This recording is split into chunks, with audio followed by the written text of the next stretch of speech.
Hello YouTube, and welcome back to another book review from me, your host Logan Albright. Today I want to talk about the book Sailor Song by Kesey. I ran across this book when I was in a used bookstore in San Francisco for a recent work trip, and I was looking for something to read, and I thought this looked interesting. And of course I know Kesey from One Flew Over the Cuckoo's Nest, which I read a long time ago and really enjoyed. I love the movie as well, one of my favorite films.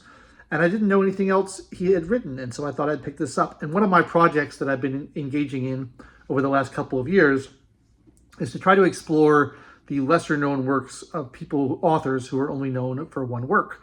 So everybody knows Ken Kesey for One Flew Over the Cuckoo's Nest, but he wrote other things and no one knows him for those. And I thought maybe they're just as good. Let's check it out. This is a novel that he wrote after a kind of a long hiatus from at least solo noveling. He wrote some collaborations with people, but after One Flew Over the Cuckoo's Nest and after Sometimes a Great Nation, he basically took like a 30-year or 25-year gap, and this was published in 1992, so quite a long time later. And I think this was his final novel as well. Quite a long gap from his career. You know, you would think that someone like him would have a novel every year or every 2 years, but nope, big gap. And I like sailors, I like stories of the sea, and I wanted to read this because I like those things and because I'm interested in him as an author. Now, it turns out this is not really a story of the sea. There's a little bit of sea in it, but it's not as much of a sailing book as I thought. In fact, the title was a little bit puzzling to me just because it doesn't really have much to do with what goes on in the story. Nevertheless, it is an interesting story. The story takes place in a small town in Alaska called Cuckoo, fictional town. The story takes place several decades in the future from the time that it was written. It was written in the 90s. The story takes place in the 2020s, I believe. So it's kind of up to date now. And it's not sci-fi. There's a little bit of a soft, future predictions in there, things like new drugs that people are taking and stuff like that. But it's very subtle. You wouldn't really know too much that it's been set in the future. I think the main point of setting it in the future is to comment on environmental degradation, ecology, and things like that.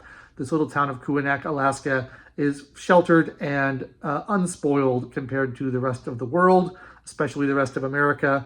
And the people who live there are some colorful characters who kind of want to get away from it all. And some of them are indigenous, and some of them are, visitors from other parts of the world.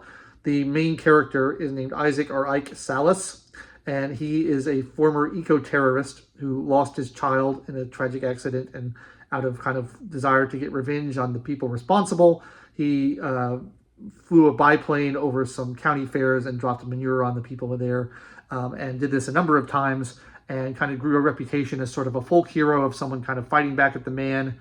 And he had this logo for his aerial spray company, which is this red and yellow bullseye with a black splatter on it. And the slogan of his eco-terror campaign was "Back at Ya," which is on the back cover here. So he's one of the people who is he spent some time in prison after his eco-terrorism days. Now he's older.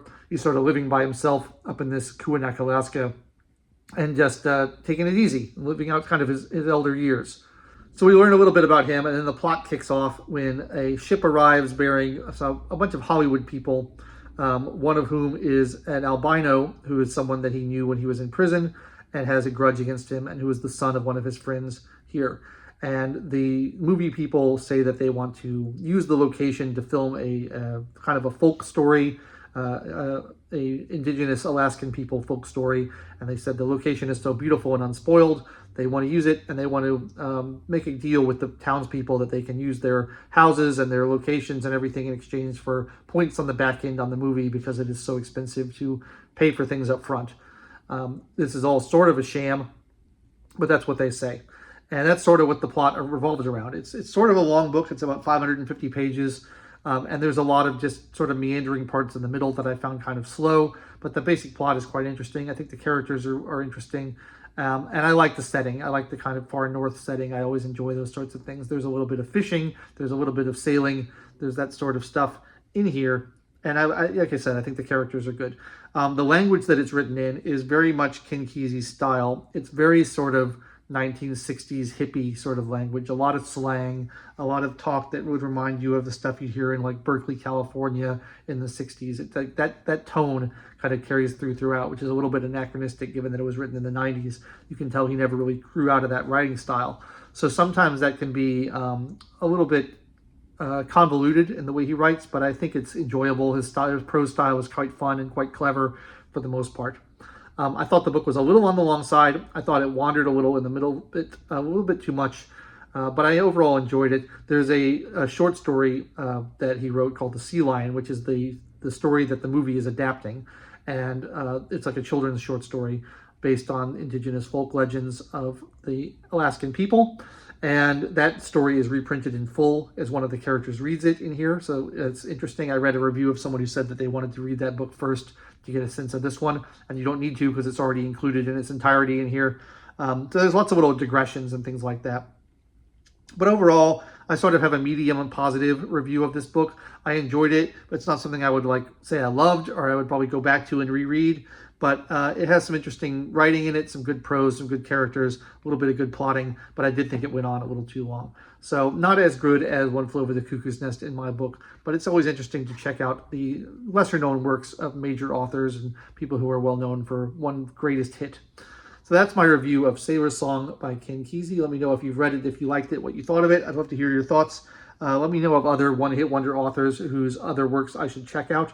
I always read all the comments and appreciate them. And if you like this review, please like the video, subscribe to the channel, click the bell for notifications, and leave comments down below. And check back next week for another book review. Don't know what it's going to be yet, but I'll have something for you. I try to release a video every Wednesday, so make sure you check back and see what I got in store. Thank you so much for watching. I've been your host, Logan Albright, and I will catch you next time.